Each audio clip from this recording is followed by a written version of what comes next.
What is going on, guys? Welcome to Double Tap. This is Mash Those Buttons podcast dedicated to the FGC. I am your host with the most, Crash, aka Mr. Shades on the inside all times, even in my windowless ass basement. But I am joined with me, of course, with the man, the myth, the legend. We got Meza in the building. What's going on, homie?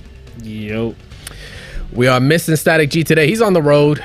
World Warrior style. I believe he's going. Well, no, Combo Breaker's not this weekend. He's doing. I think he's doing roller coaster stuff or music park, whatever stuff. And then he does that like whole week off thing. And then plus his birthday, so it's whatever. That it is also his birthday. He's not here with us today, so happy birthday to the homie Static G.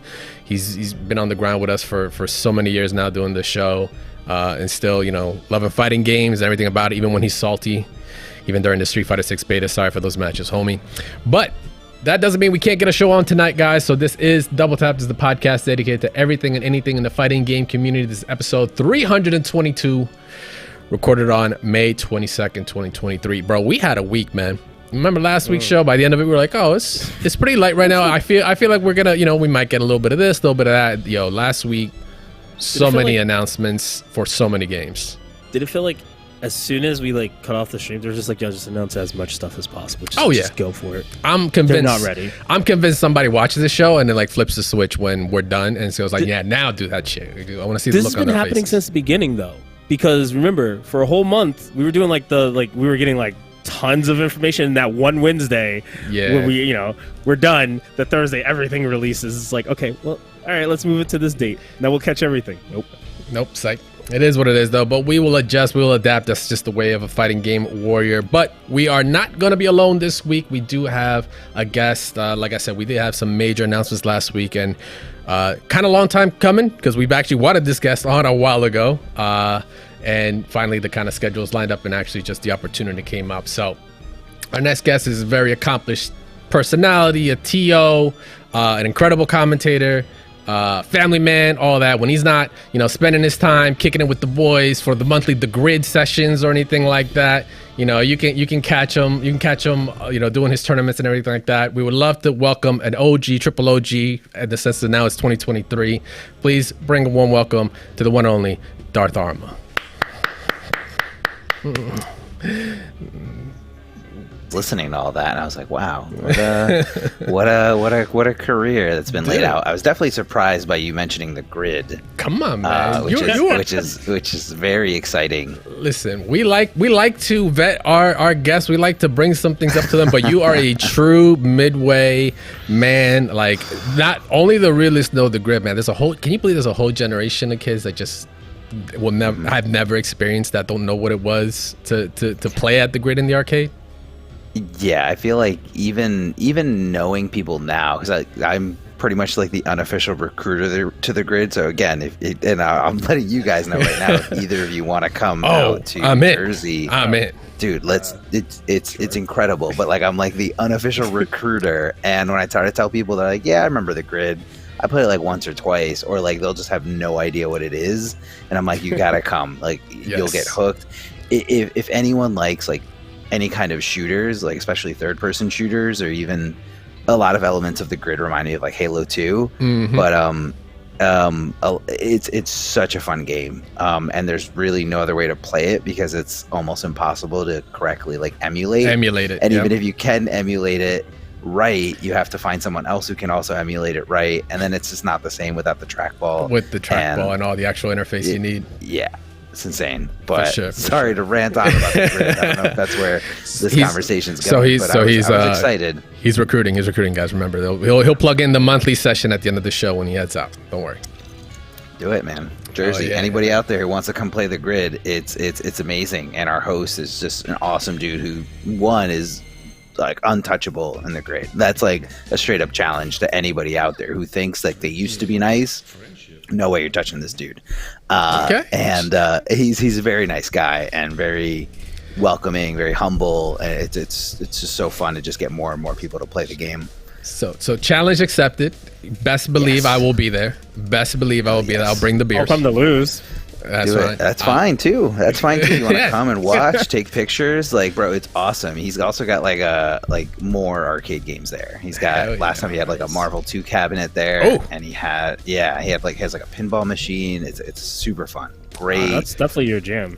Make If there's a pinball machine, that's your thing. Make sure to follow Double Tap FGC on Twitter. Check out pictures and videos. We'll post them up there when we make our way to them for sure. All right, so we've got Darth Arma here. First of all, man, I want to say thank you for coming through. I don't think there was anyone. First of all, he's from Jersey. I'm a weird hybrid because I was Philly for years. I'm Jersey at the same time. I'm currently in Jersey. That's where my house is. So now I am back to South Jersey. So, but directly someone I could get in touch with that has like an expertise knowledge on things NRS, MK, Multiversus, which we're gonna touch on. There was no one better, and with obviously the recent announcement and finally reveal, right, of the worst kept secret that the realm has had since that damn shareholders meeting. Mortal Kombat 1, not 1992. Fucking, they're actually calling it Mortal Kombat 1 because I guess the original is just called Mortal Kombat, which just blows my mind, and how like they're dealing with these titles right now. Yeah, it's a little weird. It kind of reminds me of shades of like Xbox One, and even before that, I want to say, what was the it was the Fast and Furious franchise. I believe the fourth one was called Fast and Furious, not the Fast. The Furious. Fast, yeah. Oh god, it's getting worse, dude. And final was it Final Destination, and then the Final Destination. Yeah. Stupid. Those three letters. So they should just call this the Mortal Kombat, like just the Mortal Kombat. Wouldn't that would be kind of weird? It's all weird because sometimes I even think of MK9 because MK9 was just Mortal Kombat. It was just the one from what was that 2011? Right, 2011. 2011. Yeah, 2011. Right. So now I gotta be like, no, is it Mortal Kombat 1992? No, it's Mortal Kombat 2011. No, it's Mortal Kombat 2023. It's like, oh yeah, that one. And then in 10 years they're gonna do it again. Just confusing generations here. Good job, Boon. Appreciate that. But man. But let's get right into it. So MK's been announced. We got to see the trailer. I unfortunately, we were following up the story of the little hints they were giving us, whether it's on Twitter, the Twitter Spaces Ed Boon was having with those weird songs in the background. People are trying to decipher things, and then the clock, and it goes from 11 to 12, or rather, no, it doesn't. It switches. It goes to 1. Psych. What does this mean? NRS community being super infamous for just taking every little, just anything we can get, please, and just blowing it up to proportions. But we actually did get a trailer, and dude, where were you, man? Where were you, and how were you feeling when you saw the trailer? So I was at a gym class with my son, and I had to like stop everything and like watch this at 9 a.m. And I'm like, all right, we're getting ready. We got to get there early, so you can take your shoes off, go into the gym class, and Daddy's going to look at his phone from 9 to 9:05. Priorities. Yeah, no, it was, Priorities. Yeah. Hey, he was fine. He's good. He was in a big padded, fun little, kid gym that he goes to. Run to the gym, throw him the phone page. Just swim, baby. I'll be right back. You got it. Hey, yeah. I mean, he was good. He's fine. I'm not irresponsible, but yeah, I could not wait, and it was just like 9 a.m. Okay, perfect. Like cool. Right at that time. This is insane. Like we all kind of knew it was coming, and you could kind of see from that they're at least, again, I don't have any like inside knowledge. I'm not trying to give anything away, but like you can kind of see from like the way that the trailer looks and where it starts off, it's just a continuation of the Aftermath DLC from MK11, which made a lot of people think that they were gonna like retcon everything. Can we talk about the violence and the gore? Because that was a big topic. We'll get to the violence. Is that on the agenda? Oh yeah, okay, we're gonna talk everything. Whatever you want to talk about, we're talking about it. But actually, I do want to hint at what you said, because following the trailer's release, right, we got a combat. Was it Combat Kall? It's like Combat Cast, basically, is what it was, but they just called it something else. Community Kall, Combat, something like that. But we got to see Tyler, we got to see Ed Boon, and it just really kind of start breaking down a couple of things. But some interesting tidbits that like Boon kind of brought in here was something specific. He says that he kind of contradicts what we're all seeing, which I find interesting. And he's saying verbatim in the stream, he said, "This is not a continuation of MK11." And I'm like, when he said that, I was like, that's weird. I'm seeing, Fire Lord Liu Kang that's exactly a continuation from MK11. But maybe what he was trying to state is like, we're not continuing like that timeline, obviously, because by the end of the Aftermath, post Chronica, Shang Tsung getting beat, everything, in the canon ending, right? You can pick the two different endings. Liu Kang recreates the timeline, right? And he sees Kung Lao or a Kung Lao. Wasn't confirmed as to who it was, but it was pretty hinted with the Jade statue and stuff that this was the OG Kung Lao, the great Kung Lao, right? And that's where we were left at. Now in this trailer, we're seeing... Oh, sorry, but in this trailer, we're seeing like another Kung Lao, but we're seeing a young Raiden, we're seeing a Kitana Molina. So it's like, if this is supposed to be the past with that great Kung Lao, how can these characters exist? So more questions have really been brought up than anything else since the trailer dropped. Yeah, a lot of people have been like dissecting things and trying, you know, even just stating the fact that, I guess to go back on like what you were saying that Ed Boon said, I think he's kind of playing into the idea that there's always like a time travel paradox. So like for me, like personally, when I look at anything, when I consume any kind of media, I don't like the time travel thing. I think it's like kind of it's kind of a cop out in most situations. But what I think he means is it's not a continuation from the MK11 storyline, is the same way that like MK9 wasn't a continuation of, you know, the Midway era. The Midway era ended with Raiden going back to reset things, but it never referenced that era again. So I think this is, you know, we got there, but we're not referencing that. Yeah, exactly. It's a cute little chart you have here. Yeah, there was a tweet that went online. Yeah, trust me, man. We look into it. So Uncanny Carlos went to Twitter and just kind of posted up the timelines, just basically a visual of what you just explained. The OG Midway stuff from Mortal Kombat 1992, all the way to Mortal Kombat Armageddon. That's the timeline. Raiden, by the end of it, resets things in Mortal Kombat 2011. See, this is already getting fucking tiring. And that heads into Mortal Kombat 11. And then in this third timeline, they basically just, you know, I just want to point it out that all they literally did was like, the graphic designer for this title must have been like, man, I gotta get this title done in like 24 hours. What am I gonna do? And he just like took the 11 and was just like, you know, square it. And then also he went 11 and delete. Got it. Yeah, the logos kind of remind me of like when you're like looking for like the right Instagram filter and you're like, no, not that one. No, not that one. Not this. No. Oh, this one. Ah, that's the one. There we go. Hit blend and send. We're good. All right. My man made his paycheck. They made their paycheck. But yeah, so this is more than likely what he's stating is that now, you know, that condensed piece of MK9, I'm going to refer to 2011 as MK9. MKX and MK11 are their own universe now. Once they've opened that kind of floodgate. It's kind of like we talked about it before, like with it happened in like superhero comics, right? When the death of Superman happened and then he was brought back, comics was changed forever. Where now it's like they don't really have to abide by the rule. Time travel kind of fits the same way. You saw it in people talk about it in Marvel movies nowadays. It's like, oh, there's time travel, so Robert Downey Jr. can come back as Iron Man at some point in another universe, or this or that. That's how they're able to kind of like X factor everything. Not to bring more Marvel references in there, but they can X factor everything to kind of connect things. And now MK's basically been put in that same situation. But that just leads me to wonder about certain things, because we were just building on, you know, a new generation of fighters, of characters, right? Like Johnny Cage and Sonya had a kid, right? You got Cassie, you had Jackie, you had Takeda, you had Kung Jin, right? Kung Jin? Am I thinking that right? Yeah, okay. I hated I hated that character. I hated playing against him in 10. But you know, they were building these characters to kind of pass that torch, which I thought was like really interesting, because it was a very fragile thing for them to do because of, you know, the legacy of your Johnny Cages, your Liu Kangs, all that stuff.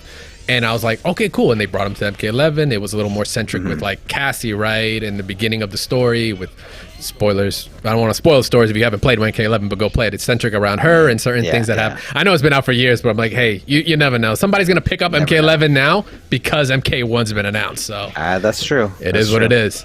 And I'm like, are they just going to take all that work and just, you know, throw it to the wind now? It's like, that's an interesting move. I mean, I think the whole, the whole birth of the next generation happened because of X, because they wanted to show that so much time has passed. Because if you look at, your first timeline there, the time between MK1 and MK Armageddon isn't like generational. Like, you have characters that have been in all of them and they're relatively still young. You know what I mean? Like, you don't see old Sonya or old Johnny. And I feel like that's just kind of something that they wanted to demonstrate and highlight in that. And then they also did it again in MK11, but differently, with like a time lapse, showing the old versions and the young versions of those legacy characters. I think generally people didn't really like the combat kids, the next generation, and then that's kind of why we lost a lot of focus of them story wise for MK11. Again, that's just my theory. I don't know. I don't write for them. I don't have any like inside tidbits on that. It's just what it appears to be. Editor, please put in a counter every time Darth Arma states he does not have insider knowledge. Okay, we just want to make the record clear here in case any NRS people start looking for him. Yeah, no, I mean, there's like so much like leak stuff going out. Absolutely. And people are. I mean, I'm okay with not talking leaks if you guys are okay with that. Listen, we talk all news here. We're bringing it up. We're talking all news here. So if you're okay with it, then we'll talk about it. But if you don't want to talk, hey, that's fine. Leave it to you, my man. I feel like that was subliminal. I don't really have much to say about it. I don't personally dive into that. But it's just kind of it's almost like taboo in our community right now, where people are like, don't talk about it. Why'd you make a video about it? But you know what? No one knows. Like, honestly, no one really knows. And there's so much fake shit out there. Yeah, exactly. We put it all. Don't worry, we'll talk about it. But everything is always with a disclaimer. Take it with a grain of salt, because we can't confirm nor deny it is. But would it be cool if such and such showed up? Yes. Would it be cool? All right. But will we have anything else to speculate on it? No. Like, we're not gonna have anything else. We're not gonna build out a lie. It's just like, this is what we heard. Sure. It's gonna be like the old days of the 90s. Yes, you can definitely play as Ermac. You can definitely play as this. Yeah. It's just like, I did it. I have the photo proof. Like, sure you do, Val. Like, sure you do. This definitely feels like the one time I feel like, as much as we're saying like leaks have gotten out and whatnot, this feels like the most covered up Mortal Kombat for a long time. Like, people knew it was coming, but we didn't know anything. For what? Like almost like 2 years? A little bit more? It felt like... I mean... Yeah, we just didn't know if it was going to be like Injustice. Is it going to be Mortal Kombat? Is it going to be this? Is it Marvel? I mean, I feel like the shareholder meeting leak was definitely the...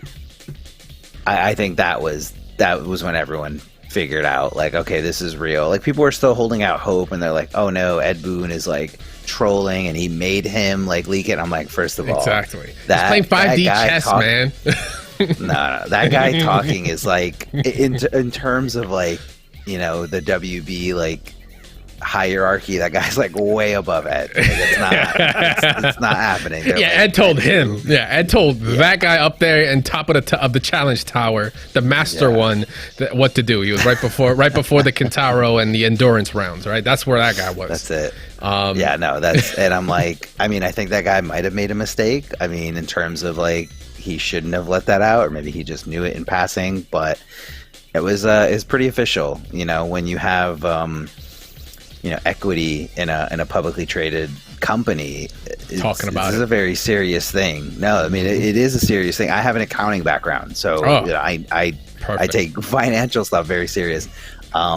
You don't really mess with stuff like that. Like, there's serious like legal action that can be taken like from something that's misleading in that. Like, let's say, because you have to kind of, the whole purpose of that meeting is for you to see the benefit or the liability of like, your stock in that company. And like, do I invest more? Do I invest less? Like, oh, new Mortal Kombat, that could be great. Maybe I should invest more. Oh, wait, it was a lie? That's bad. I'm out. Yeah, close my account. I'm out. I'm withdrawing all the money. That's putting it into crypto. Oh yeah, that's great. You should have just said NFTs rather than safer. Or NFTs, yeah, exactly. It's called disclaimer that neither of those is great. We are not financial advisors here on Double Tap. Just like to make sure you state that. But what we are financial advisors is this quick ad break. We'll be right back right after this, guys, with some more MK news.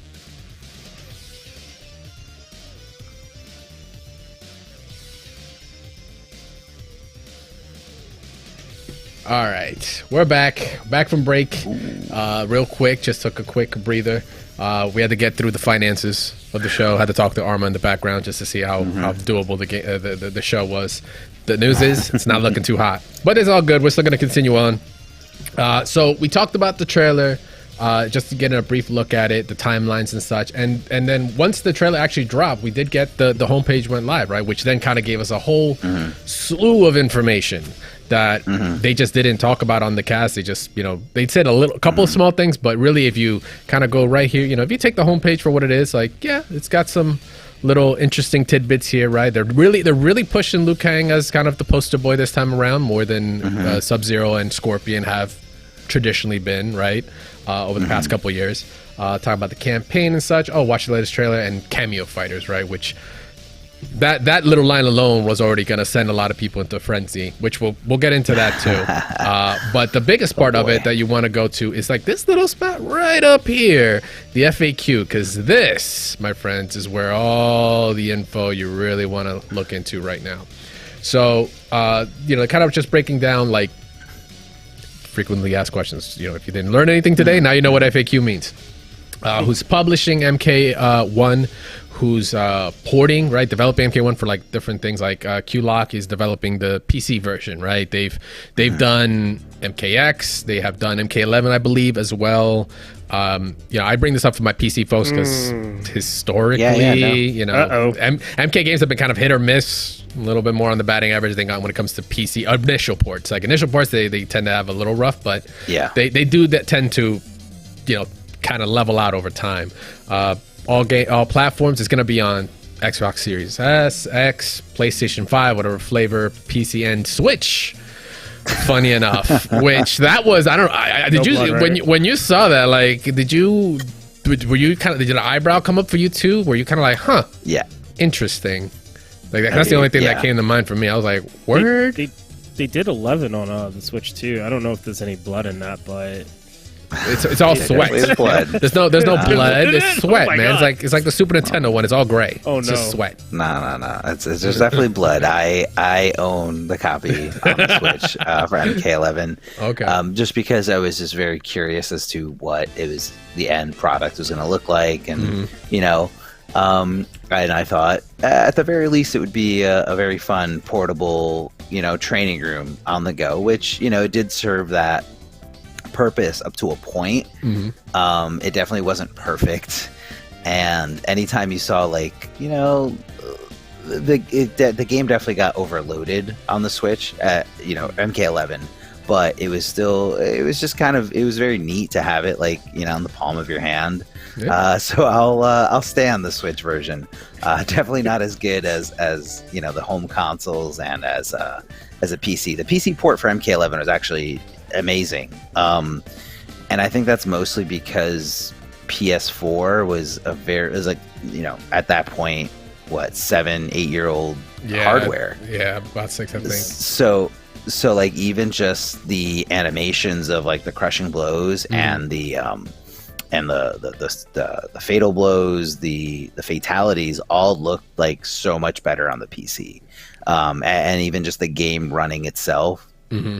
You could definitely tell there's a difference. If you get good at flawless blocking, and every really good player will tell you, flawless blocking on the PS4 is very different from flawless blocking on the PC. You kind of have to adjust your timing and get used to it when you switch back and forth.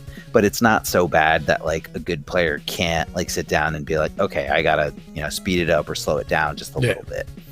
But it's a great port, and I think they're going to do a great job with the next MK. I'm hoping. Yeah, they should continue. I mean, they got plenty more time now. As every game that they've done, Q-Lock, I'm saying when it comes to PC support, it has gotten better, right? Like MKX, I'm just gonna keep it real. MKX was not hot. It was not a chief when it dropped. I rocked that one. First 2 days, I remember it was bad, but Injustice 2 came out afterwards. They did MK11. They did a couple other games between that too, obviously. So it gave them more runs at bat. So they definitely got better over time. So I'm sure they're going to knock it out here too. But a couple other things that, like I said, they stated here in the FAQ, some of the more important things. For one, hey, we got a release date. I meant to bring that up earlier, but we got a release date for September 7th? 14th, excuse me. Wait, early access is 14th, excuse me. Actual release worldwide is 19th. So if you pre-purchase, if you get the collector's edition, you'll have early access to the game a couple days beforehand, about a week. You get 5 days to get all the nasty tech to bring to your local and beat everybody with, because you've been practicing it for a couple days. Probably present company included, like maybe I want to say at least 2 out of the 3 of us here will probably be about it. We'll see. I won't say who though. It's kind of cool that they're and I feel like this is something that happens with fighting games, and even to touch back on history of NRS and the quote unquote tester advantage. That goes all the way back to, I mean, technically it goes back to MK9, but there wasn't really a community to benefit from that. I would say the tester advantage really happened in Injustice 1, where they brought in well-known MK9 players to test a game and give feedback and balance change requests. And not gonna lie, those players had they were phenomenal players, obviously, which is why they got the invite. Players like Chris G, Rio, Arturo Sanchez, and more. And it was cool that they were even branching outside of the MK9 community and trying to get your regular Capcom guys in there. But those guys all had distinct advantages in those first few months of competitive play. But I mean, really, what were they fighting for? A few $100? There wasn't a big pop bonus. There wasn't life-changing money. Not that there is really anymore, but it was definitely disheartening, knowing you were going into that already at a huge disadvantage. So it's cool to see that they're doing something about that, and again, to tie it back to fighting games.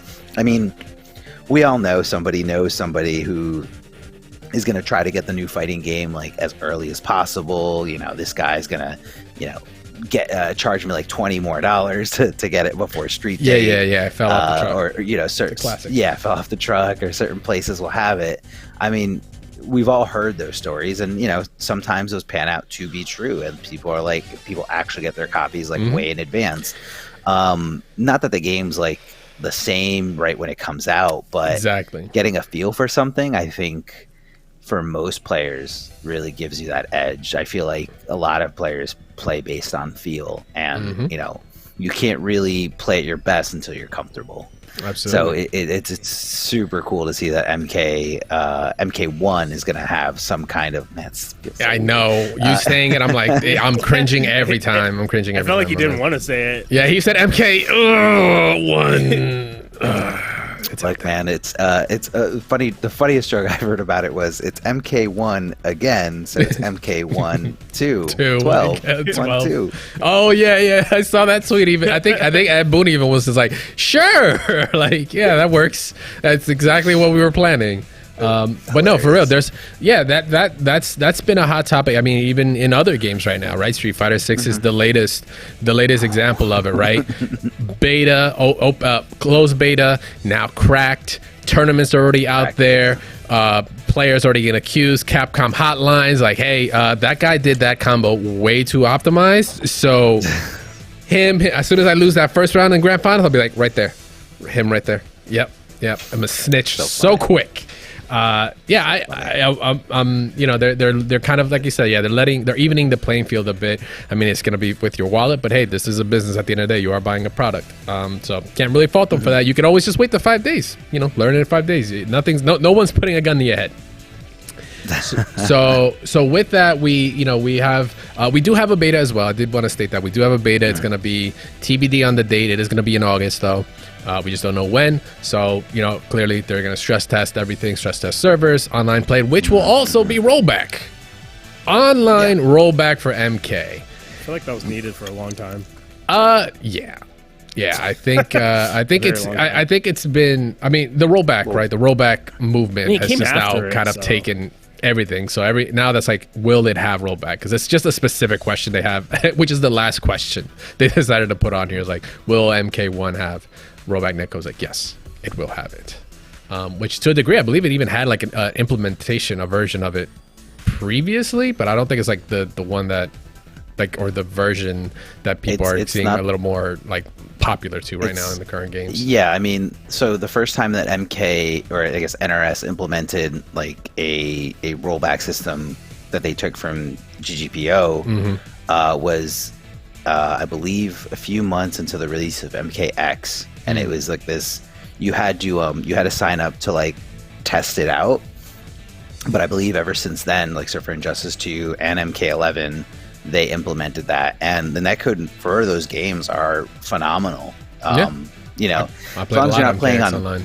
I believe I don't play on PC too much, but from what a good friend of mine, Costner's, told me, the PC version, it has a good netcode, but the matchmaking is a little flawed because you have way less people to choose from. So he's like, I'll just get mad. Like, if I play with someone who's like in the country with me, it's great, it's awesome, it's flawless. But then most of the time it like tries to match me up with people in Europe or like Africa or like on the other side of the world for me, and it's just like, no matter how good the netcode is, it's gonna be trash. It's gonna be rough. It's gonna be a little rough around the edges. Yeah. That's gonna be implemented. So we got a beta coming through, but now let's talk about just this isn't spoilers. This is just on the official website, so it's publicly available. It's not something we're gonna be speculating on. They do have characters that'll be available for MK1, where they've already stated we got Liu Kang, Scorpion, Sub-Zero, Raiden, Kung Lao, Katana Molina, Shang Tsung, Johnny Cage being the only name and the only character that we hadn't seen in the trailer. So that's like kind of like the only little snippet there that is technically new, and many others. Right, they let it go for the rest because they need that sweet marketing material to get you to buy in as soon as your character shows up, right? But then right underneath that we have cameo fighters, cameo with a K in true MK fashion, and what they are and how they work. So in definition from what they have here, cameo fighters are a unique roster of partner characters to assist during matches, creating expanded gameplay possibilities for players. These characters are chosen separately from the main rosters of fighters. So, in all that jargon, we have an assist-based game right now, which is not new to MK at all. Like, just because there's people that seem to be up in arms, because Twitter, whatever, Twitter's not a real place. I don't care about it, but what says on Twitter gets circulated real quick, and some people are like, "Oh my God, assist in an MK, this is crazy." I'm like, well, that's nothing new. That's been around, for a while. You can look at just MK9. There were partnered, 2v2 tournaments going on in MK9's lifetime. Like, there was extremely broken stuff. It was great. It sucked to fight, but it was fun, right? It's been a thing. And even I believe there was like even some modes. I can't remember like if there were any additional modes in like X or 11 that gave you something like that. It might have been like test your luck. That's like, messes with you, like messes with the stages and gives you certain things that happen. But that's not like you don't control that. Right, you don't control what happens there. So what you're remembering is at MKX, yes, there was a test your luck where random elements would appear on the screen. And sometimes those elements would be for either one player or for both players, and it would be like a bomb or a freeze or a sector kind of rocket or something and shit. But in MK11, when you played in the towers, you could certain towers, and it was really cool in MK11 because like the towers would change like constantly. Like there was a tower that changed like every 2 hours. There was a tower that changed every day, every week, and those towers had for some of those fights, you were able to use like an assist that they gave you. Okay, that is what I'm referring to. Yeah, and there's some content creators out there who are kind of, showing like, oh, what kind of combos can we expect to see with assist? Like, oh, check out this like touch of death that I made with Scorpion and Sub-Zero's freeze. So it's kind of cool to see like what the possibilities are going to be. I'm hopeful. I think it's going to be great, but from the way that it's kind of written out here in the FAQ, it kind of like the first thing I thought about was Marvel vs. Capcom 1. I don't know if you guys are familiar with that game. Yeah, sir, please, sir. I'm just yes, saying. Absolutely. It's not randomized, right? Where we have to do special code to well, character. Yes. There's it's randomized to the casual, but to a good seasoned player, you can always get Psylocke, you can always get Colossus, right? The go-to, right? Like exactly what to do, right? Yeah, absolutely. So it's not going to be that. So you're thinking, God, it was, and I forget how many you got. You like 5 or 6 of him, or like 4 or 6 of them. I forget how many. 5? I think he was 2 or 3 because he was kind of broke. No, he was at least he was a minimum of 4, bro. He was a minimum of 4 because I saw it the other day and I was like, damn, that was a lot of Colossus you could just set up with. That's busted. But anyway, back to cameo fighters. Like you said, the way they're framing it, you're thinking more like Marvel vs. Capcom 1, huh? I mean, yeah, that's kind of where my brain is going, honestly. And it's interesting because this is like traditionally has been not like the main way to play the game, is what also is kind of a big I don't want to say a red flag. I'm just saying it's kind of like the big signal to state like this is the new, right? Like they're not saying this is a 1v1. This is a 1v1, but there is assists involved in here. So it isn't traditional where it is just your character or a variation of your character. It's going to be, we don't know. It could be a full character, or maybe it's like they're going to do a variation type, and maybe the assist is to help kind of then fill those gaps to whatever play style you want to play your point character on, right? So that way you can be creative and have that player expression, right? That we all want to have in fighting games, where we can kind of like be creative with routes and how we want to approach a match. If we need to play a match a certain way, right? Kind of like how they've even introduced in MKS, right? You play a certain variation for a certain matchup because maybe it was better that way, right? Like maybe this matchup with this character was better if I played against this character. So it's really interesting that they're going with this, and they're prevalent about it. It isn't like I said, it isn't a side thing. It isn't an extra mode. It's like it's with cameo fighters. Like this is going to be a component to it, and a unique roster of partner characters, meaning doesn't mean that they can't be both, but we don't know. Does that mean we will see cameos like a double entendre, right? It's a cameo. Is it a character that doesn't exist in the main storyline of this, but because the character has such legacy? Like, put an example, let's say Cabal doesn't have a spot in the story, but you can still pick Cabal as an assist character in the game, right? And I don't know, maybe he does a TK Fireball just to be a total pain in my ass for another couple years, or whatever. Does that mean that that they're off limits, or will we never, and we'll never see them as a main character you can play as a point, right? We don't know yet, so that's what a lot of speculation is on it. But I still find it interesting because I think that's a dramatic change for the casual. I want to say more of the casual, like MK player, that isn't super hardcore into the competitive scene, might not realize like, oh, well, that's that's new. It's like, well, no, it's not, but it's going to be an interesting take on the formula, right? I mean, the thing is, you also got to remember the fear right now that everybody has is my character going to turn out to be an assist character yes, and not a playable character? Yes, exactly. And the wording is kind of pretty straightforward, and I think this has always been a bad concept for any game that has multiple characters, is strictly making assist characters that are non-playable, especially if they show up in the story, because people are going to feel more inclined like they should be roster character. Right. If they're not in the story, they're like, what the hell are they doing here? It doesn't matter. Melina players are happy because she's in the game and she's she's there. She's there. So she's and I'm a Melina player, so I hope she sucks. Oh God. See, you guys are just a whole other breed. But but yeah. So that's like interesting that they took that kind of that left turn. Like they're taking the chance with this whole changing of the timelines and kind of resetting everything. Are they also trying to you're always trying to reiterate on the game, right? You never want to just I want to say you never want to just put out the same game with just like a couple added features. I mean, some of us hardcore don't mind playing some of those games because that's just the games that we love playing, right? But they need to sell it as something new. They need to bring something fresh to kind of bring in more eyes, bring in maybe Marvel players that might want to test it out now, that are just good at assist-based games, right? Or like, you know, players in general that enjoy assist games, whether you're Skullgirls players or, you know, now you got crazy mix-up games that you can deal with, unblockables. There's no left, right, boys and girls. There's a block button, just in case you didn't know. If you're coming into MK, you don't know. There's no such thing as left, right. But, you know, like I'm seeing as that this is like their avenue is just trying to also kind of expand on, you know, like I said, that formula that's worked for so long and just try something new.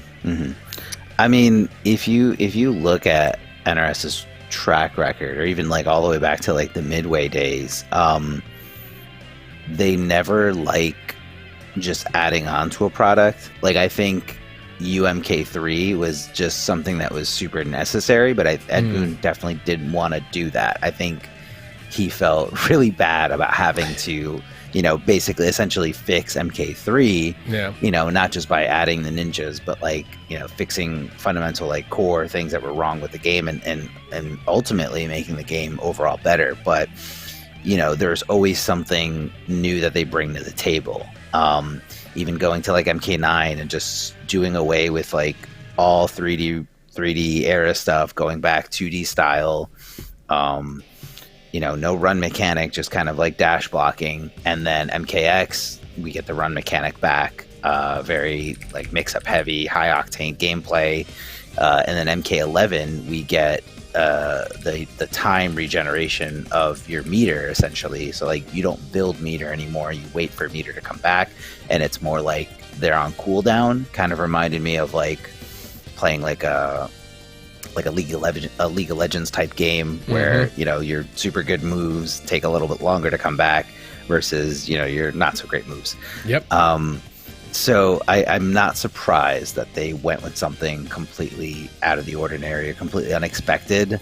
When people keep saying that, like, oh, MK, the next MK is just going to be like a rework of 11, and they're just going to like do the same thing, and I'm like, are you not paying attention? Like, it's always something different. It is. It's always like, and that's kind of like, you know, that's what I see that Ed Boon likes to bring. He's like always wants to bring something new, something exciting.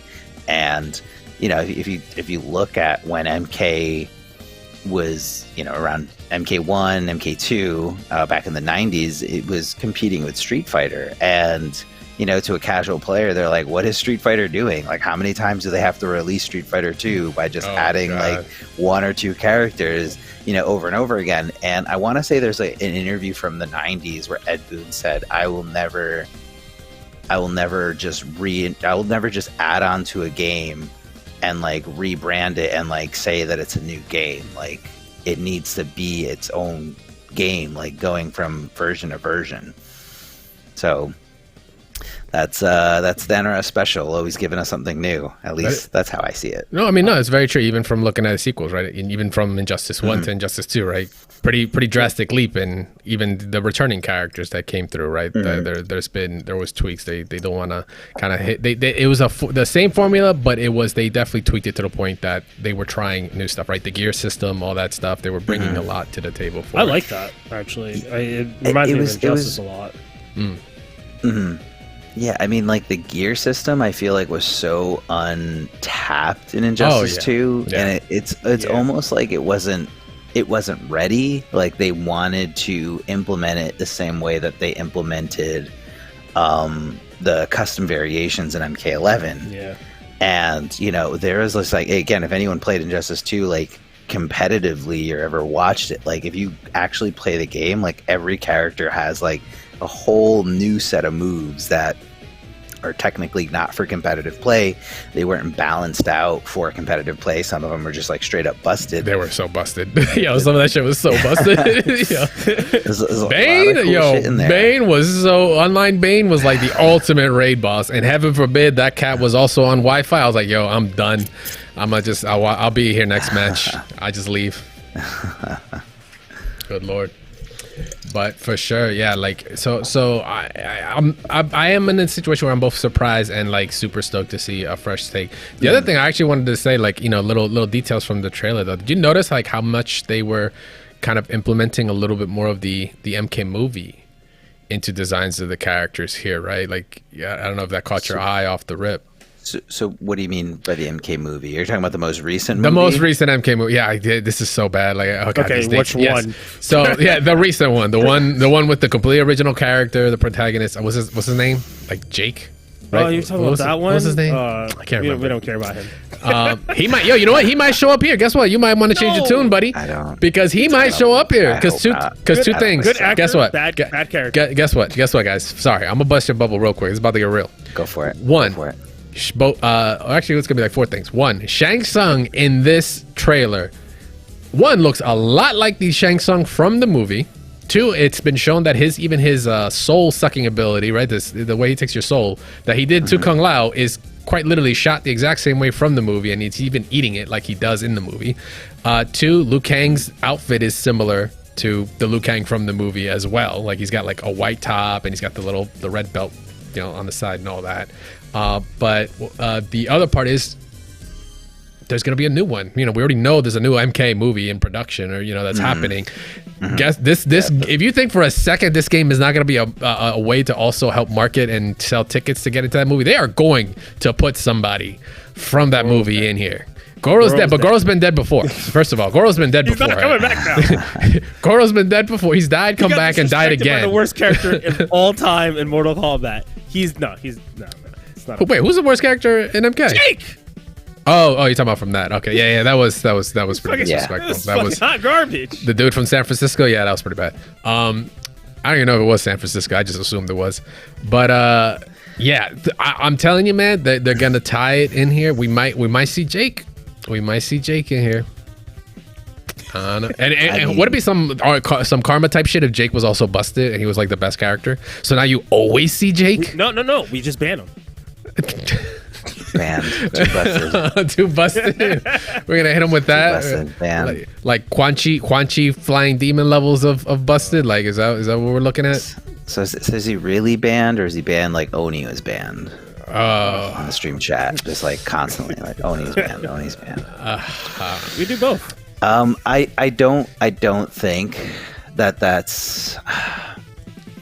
I feel like, again, speculation. Don't really know what's really out there, but I feel like there's a big separation between what that movie was and what Ed Boon created, you know, and that's what a lot of people feel after they saw the movie. You know, it had some cool effects, it had some cool choreography, but like, what the fuck is this story? What the hell happened? Who was asleep at the writing desk? God damn it! So I don't really see them implementing that. I almost saw the release of the DLC skins for the original movie as a and I can only imagine that it's like sort of like a fuck you to the new movie, like, hey, fuck you, we're not going to use any of your characters that you made or like any of the costume designs you did, but we're going to use our old ones and even go back and like and have them look exactly like the actors, because fuck this, you know what I mean? Like it's almost, I can see that. And you gotta wonder, like, why. I mean, that property is so old, like, why not implement both? And it almost seemed like they deliberately wanted the one, and it's like, you know, this is our movie. Give me Highlander Raiden, please, any day. I'll take that skin any day. You gotta understand, it's because of people like you who don't like the movie, including myself. I'll enjoy them saying the fuck you to the movie, all right? So I'll go buy the DLC even if I don't want to play the game. They're smart. They're smart. They worked on our hate to get our dollar, man. Fucking marketing geniuses over there. Hey. I do gotta say this though, because I personally have said this before. I said it last show and I'll say it again. I know you guys are saying they're going this new direction, which I do like. I like a lot of this. What I'm curious is the game modes, right? Because that's always been a big thing that we talk about here, is the casuals need something to do. And as much as I love a lot of the fighting game-esque stuff, I really think this is a good time for them to maybe implement something like how they did Shaolin Monks, but maybe make it kind of like this adventure mode, right? Because like how a conquest mode they had conquest mode. I think a Shaolin Monk mode, because they talk about in the trailer a lot how they're like, oh, you could choose this or you could choose that. I'm like, oh, so are we gonna be creating our own characters and just like maybe training kind of under these other choices? And maybe this is where the whole Shaolin Monks 2 concept can come from, where they can build it in the game, not as deep, not as in depth, but then maybe branch off and finally make another Shaolin Monks 2. That'd be cool. Kind of like a little appetizer to like maybe its own thing if everyone, likes it enough. And, you kind of saw that in like the crypt modes and MKX and MK11. Like they were really in depth, like all this detail. And, it could have been something like that. Yep. And now that we're on, newer hardware, it could probably handle something a little bit better to fit everything like this. And I think that's really what it is there's like, you're so limited on resources. But I think we're getting to an era where we could see something like that. And you could almost see like the trailer for MK1, for Mortal Kombat 1, it almost had like a shift like in that middle of the trailer, like right before it got violent, and it almost felt like, I'm like, is this a fighting game? Like I don't. It almost felt RPG? Like, no, but that's what it felt like, because they were like putting so much emphasis on the choices, and like they're showing you this world, the rivalries, like what to do with them, and then it went to like all out like gore, stomping on faces, splitting people in half, murder. Then I'm like, there it is. Hey, we're back. We're back. It was. I thought it was cool. I thought it was interesting that they're trying to, show that it's not just a fighting game. That there's like a story and there's a lore, and I could definitely see, more of the story being implemented to this. Like even in MK9, like that was revolutionary. Like in 2011, where it was like, oh, I don't just play the stupid ladder mode and just absolutely beat it with every character. You play as each character, and like you fit this narrative that's going on throughout this whole thing. And it was amazing. Like it was great. And they kept doing it with the X. They kept doing it with 11. But yeah, maybe it's time to switch it up. Yeah, absolutely. Maybe it's time to kick it up a notch. I do like the stories though. Like I think that's their main staple, right? You can't get rid of that, even if they tell it in a different way or a different format. Because I know I harp a lot about Injustice, but that's where it kind of felt like it started hard. Like they were telling this magnificent story, obviously from a comic book perspective, but now they implemented that into Mortal Kombat. Even I was like, look, if I could do a 3-day stream nonstop for playing just MK11, and I was like, I'm kind of done with this game, I still enjoyed that 3 days of like playing the story mode, really experiencing Mortal Kombat for what they've been working on for years. Now I'm kind of like, all right, well, you gave it to me, you got to keep giving me more, but just amplify it, right? How do you do that? Yeah, it's tough, because it's celebrated the 30th year, right? It's one of the oldest IPs that are going as strong as they are now in today's market, right? That's a cultural icon. It's got generations of people playing it, right? Like multiple generations, and a new one's about to experience it. Like, how do you kind of bring that back, that you can sit someone down to kind of get enticed in? Which, like you said earlier, Arma, like it was revolutionary with 9 and their story, and they've only gotten better. So I'm like, I'm in extreme, and plus I'm like an MK lore cat. Like I just love me some MK lore. It's just it's just growing up with it. Maybe I'm a little biased towards it, but to see it now, kind of have a new take on it's gonna be just an experience. And like everyone else in here, we probably all can't wait to get our hands on it. I will say this. I think you're gonna like this, and this is just a concept. I don't think it's a thing that will shocker. I'm gonna like an MK game. But no, I really think that what they were trying to say was like, so we're gonna go through like this story mode, right? But it's gonna be more maybe RPG-esque, where you get to pick and choose who's on your side, who chooses to do what, right? Do you fight for Liu Kang? Do you fight for Shang Tsung? I think it's gonna give us more choices. We never really had that. We kind of had to follow a timeline, and now, if we get like actual dialogue, we can choose, and I think it's gonna get a little interesting. I think it's a different take. They haven't done that, where you get to choose. So we're always fighting for the humans, the mortal realm. But Right. sometimes I just want to fuck people up and just be a god, right? So maybe that's what we're going to get a chance to do now. Yeah, it could be like, you know, to even go back to like really, really old games where you had like trees of narratives. Like, you know, if you choose this, then it branches off and it could be something else, or your ending is always going to be different. I mean, how many classic games have had like different endings based on like what you did throughout the game? So yeah, we could definitely see that, like whether you kill someone or let someone live, or you know, show mercy to someone or insult somebody, like it could change the ending of your game. So that would be really cool. That would be sick, and make the game, you know, replayable over and over again. To this day, I lament Scorpion just not listening to Sub-Zero when he's literally telling like, bro, that wasn't me.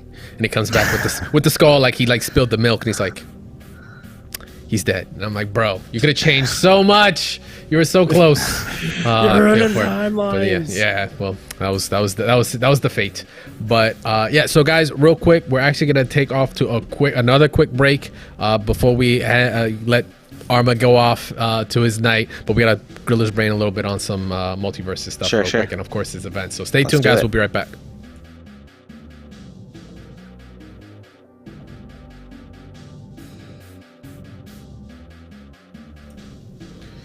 All right, and we are back. Sorry, it took 2 seconds. Well, it took 2 seconds for us, but it was probably like at least a minute for you guys on that mid-roll. But it is what it is. Once again, we do have Darth Arma here. We just wrapped up talking about Mortal Kombat 1, the 2023 game. Don't get it confused. But, you know, before we let him off, we do want to, you know, just kind of just pick his brain a bit on some things, man. So, like we stated earlier, Arma's been involved in a multitude of fighting games, you know, in different aspects, right? Commentating, you're TOing, you have your event, right? You run several events right now that has been going on, I'd say like several years at this point, right? Like it's definitely been more than a year. It's been a while. I think even like during like pre-COVID, or is like right at COVID or something like that? Yeah, it was pre-COVID. Right, pre-COVID, right? Yeah. I do remember. Our first event was in 2019, right before MK11. So pretty much all of MK11's life.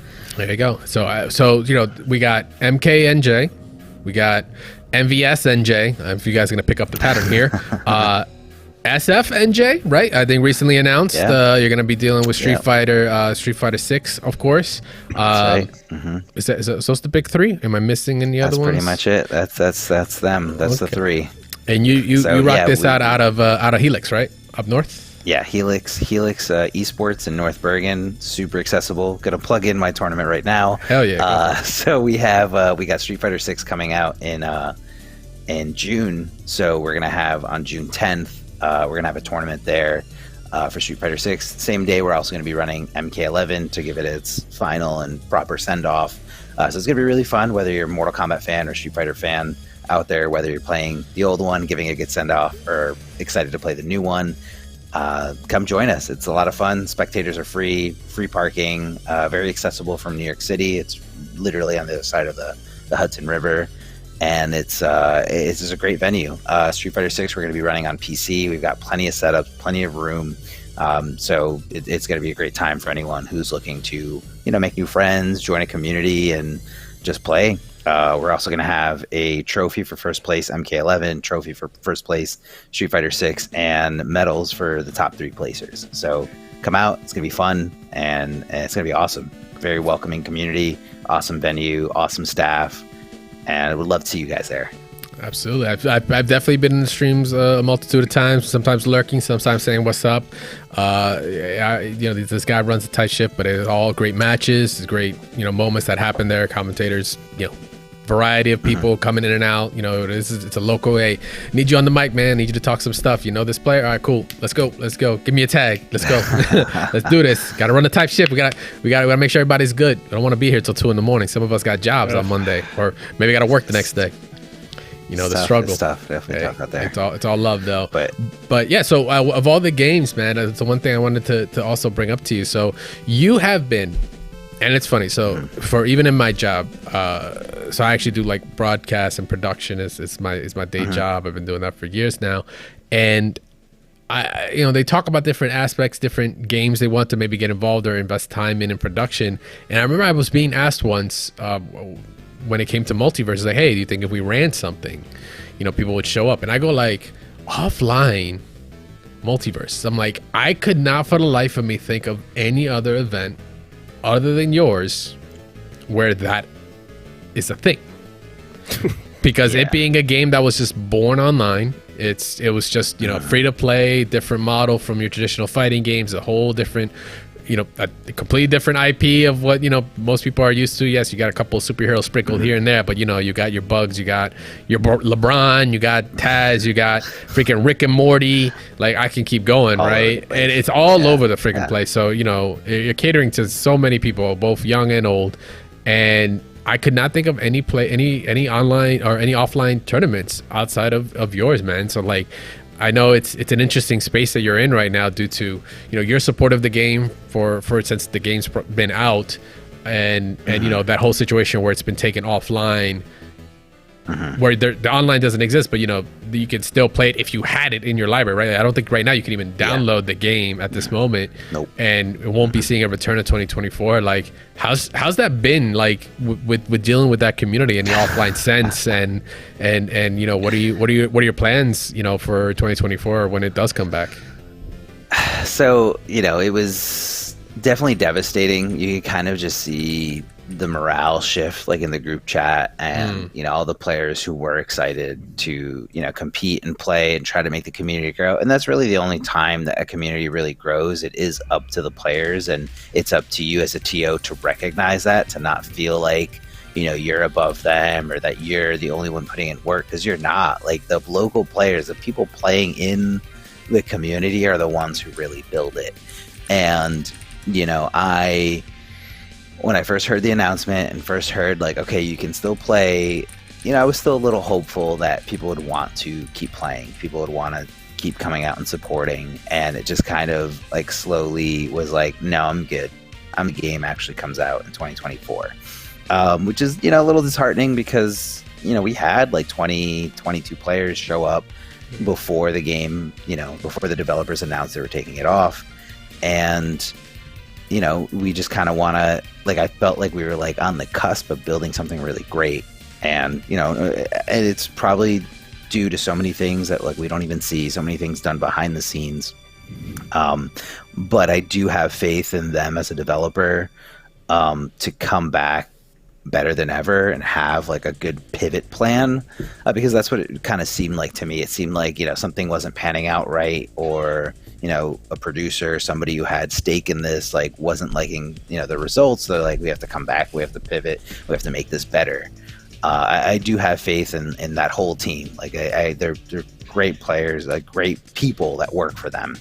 And it's going to be awesome when it comes back. But there are still things going on. Defend the North is still, yes, to my knowledge, they're still planning on running Multiversus. So if anyone out there does love Multiversus, and, you know, you happen to be going to Defend the North anyway, because it's going to be a huge Street Fighter 6 turnout, first big tournament after the game's release, and a perfect segue to practicing for Evo. If, you know, you are that player, if you are that competitor, Defend the North is a great stop on the way to Evo, so check that out. Big shout outs to Defend the North, big shout outs to Andy, always putting on a great event, and, you know, doing so much for the community. So it's going to be great. I do have a lot of faith in Multiversus when it comes back.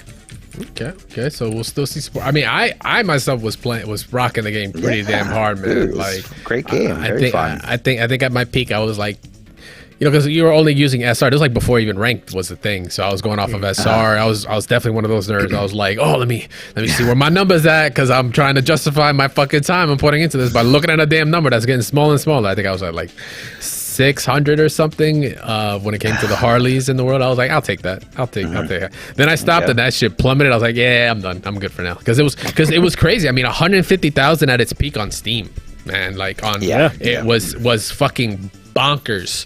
And it's like it's such an interesting story because it had a lot of the things that, you know, a lot of fighting game people want to yell out about, right?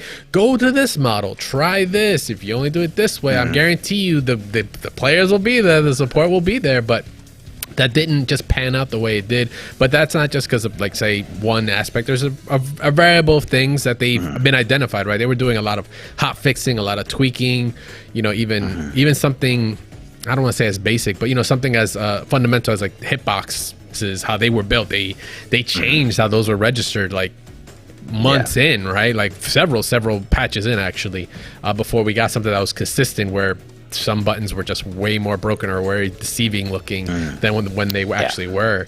But, you know, taking this time to, like, reset, and we stated it before when the news broke out and we covered it, like, taking the time to reset it versus just saying, like, yeah, we're done. Keep pushing. You know, push the button and calling it there. It's like, you know, shows the testament that these guys, the developers, everyone involved in it, really believe in the game, really are passionate for the game, really passionate for the community, and want to see it thrive. Like, it's a great sign, because they could have, if it was just a corporate cash grab, corporate could have easily just, like I said, pushed the button and killed that shit. Yeah. Somebody there is fighting for it, and, you know, respect to who he, she, they are, everyone involved that are doing it, because I believe, it'll come back strong, and it's gonna take TOs like Arma here to do something, whether it's offline, online, to help, you know, just make a spot for that, because it's gonna be the next, I don't know, it could be the next Sonic Fox's, you know, the next Sonic Fox's, like, experience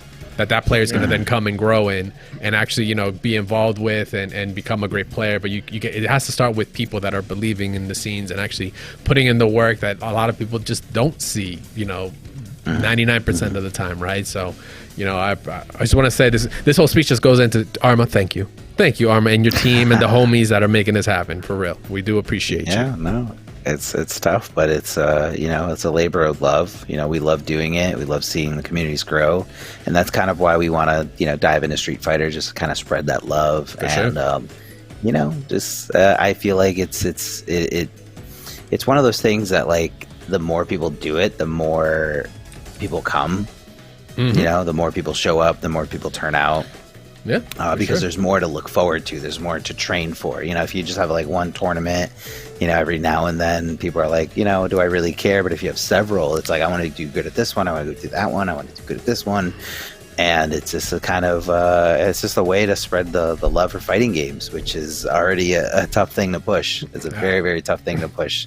Yeah, if you try to push fighting games on, like, someone who doesn't have ADHD, bro, it takes a special kind of psycho to love this stuff, guys. I'm telling you right now, from the experience in this call right now, is a special kind of psycho to be about this life. But yeah, guess what? We're out there, and we can sniff that stuff out like a truffle pig. We're like, yeah, you'd be into it. You should come join.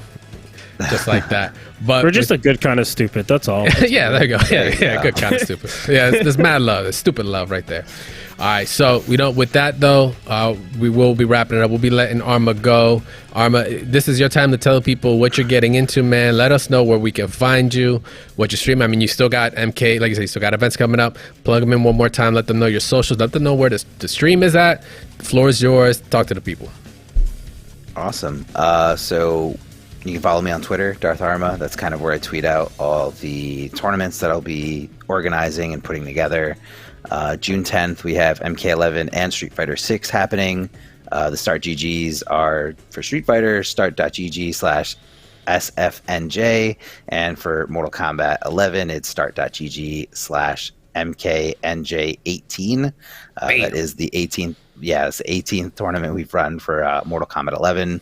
But they show up as their separate event pages, but it's under the same, it's in the same venue, same place. So if you pay venue for one, you know, you can get into the other game for just $10. You just sort it out. The venue will be there. My team will be there to, you know, make sure everything's nice and organized. Street Fighter is going to be divided into pools because it is the newer game. So, you know, we are anticipating a lot more people to come. So make sure you guys do pre-register if you do plan on going to Street Fighter 6. And yeah, I guess that's pretty much it. You also see me at Defend the North. I'll be there running Mortal Kombat 11 and Multiversus, along with, you know, the great team at Defend the North that is doing something what I think is incredible, running a tournament just 100% on PC, which is awesome. Yeah, amazing. Like, so sick. So, and it's a difficult thing to do, but I think we're getting to that point. Like, even for Street Fighter 6 at SFNJ, you know, I don't have 10, 15 PS5s. I literally only have one. So we have to run that game on PC just to kind of, accommodate to everyone's needs. So we'll see what the future pans out for all of us. And yeah, that's pretty much it. Shout outs to everyone who just loves fighting games, and go support your locals. There are a lot more locals than you think. You just gotta look for them. Absolutely. Go support your locals. That's more than just a t-shirt you can buy. Make sure to actually go out and do it. So it's the action that's going to make it happen. But once again, Arma, thank you very much for joining us on this episode, man, giving us the time. All love. We will be up there to play the grid. You have my promise. You have my word. It'll happen. We will be there. At least 3, 4. I want to say I guarantee maybe 3, 4, 5, 6 deep. We'll just show up. Like, we'll just be in there. Do it. All right.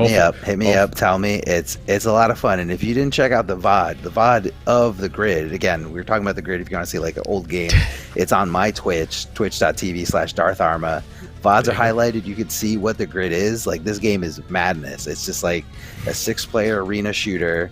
You drop them all in there. Everyone scatters for guns. Everyone's got super moves. They got a Liu Kang kick. They got a Cabal dash. Yep. And you could even input secret codes to play as Noob Saibot, Sub-Zero, Scorpion, all these crazy characters. Super fun. All right. Well, be on the lookout for that, guys. But once again, Arma, we appreciate you coming through, man. And we'll see you very soon. Be safe out there, and we'll see you around, homie. Take it easy. All right, guys. Arma out the building. Once again, we want to give a quick shout outs to him. He's all good. He's all good. He's all good to go. And we'll be seeing him, of course, in the future.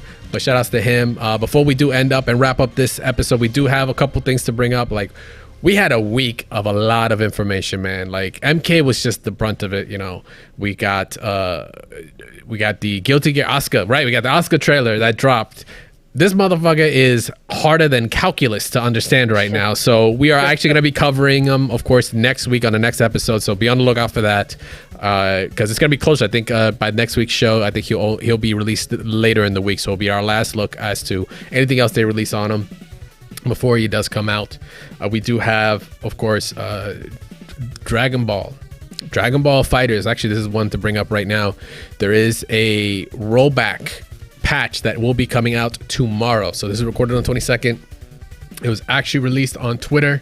The famous rollback netcode patch, balancing patch that we have been waiting for so long on, is finally coming too. And we are like, just, I don't know about you, man, but I'm just waiting in anticipation as to how all this time that we've been building for it, man, like how it's going to pan out. I don't think they've been.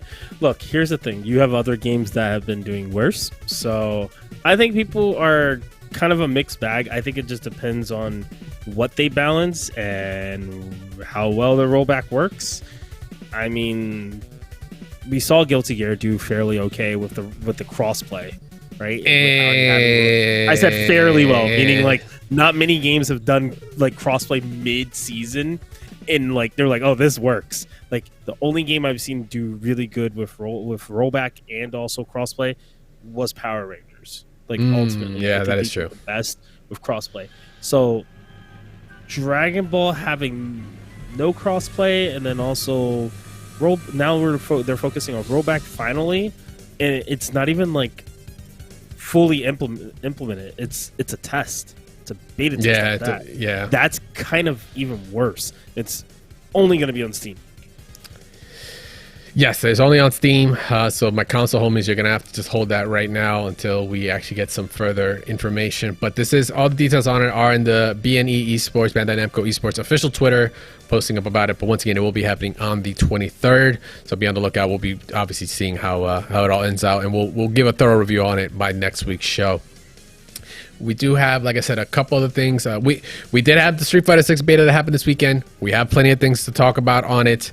We'll do that next week. Static G isn't in here. I know we all played, but we definitely had a lot more sessions. But Mez has got his words on it that are pretty quick, which is just like, it's the same. It's cool. Wait for release.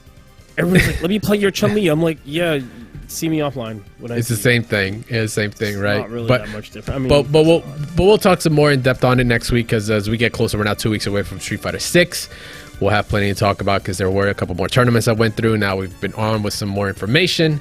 We'll see, since post open beta and seeing all the Luke and Ryu tech grow, we'll see what happens with what has happened with the rest of the characters that have been laying out. But until then, just stay tuned, obviously, for the next episode for that. But that is going to be the end of the episode this week, guys. We appreciate y'all hanging out with us for another episode of Double Tap. Once again, all love to Darth Arma for coming through. We got plenty of MK talk, and we'll definitely have him on again in the future to talk some more when more things come up. Also, we do know there were obviously leaks that went down. We'll talk about that next week. But guys, appreciate it. Make sure to follow this show at Double Tap FGC, of course, on Twitter. Make sure to follow my awesome host, even though he's not here and on the road. And hit up Static Gorilla, ask Static Gorilla, ping him, tell him why the hell is he not on the show, why he decided to go roller coastering today is insane. Make sure to follow Meza at Meza FGC, of course. And on Kick, right? Oh, you're on Kick now. You said Meza FGC, so it's all social at Meza FGC. Go say what's up to him. All love to everyone that's been on the in the Twitch chat today for you guys, for sure. Big Dame, shout out to you, homie. I know you're doing some great things. Make sure to stay safe out there. But guys, yeah, you guys can support the show by liking, reviewing, giving us some feedback on any of your podcast platforms with Choice Man. We're everywhere. Take a pic, throw it in a dartboard. Best believe the episode is live there. But it helps a whole lot out, helps us know what we're doing right so we can keep on doing it, and what we're doing wrong so we can, kind of go back to the training room and fix up that matchup for you guys. But that's going to be it. Once again, stay tuned after the show to hear more about the other shows that are going on here in the MTB network. We'll be live next week, Monday, 8:30 Eastern Standard Time, once again on twitch.tv/smash those buttons. I've been Crash. That's been Meza. We out for the day, y'all. We'll see y'all next week. Peace. Later.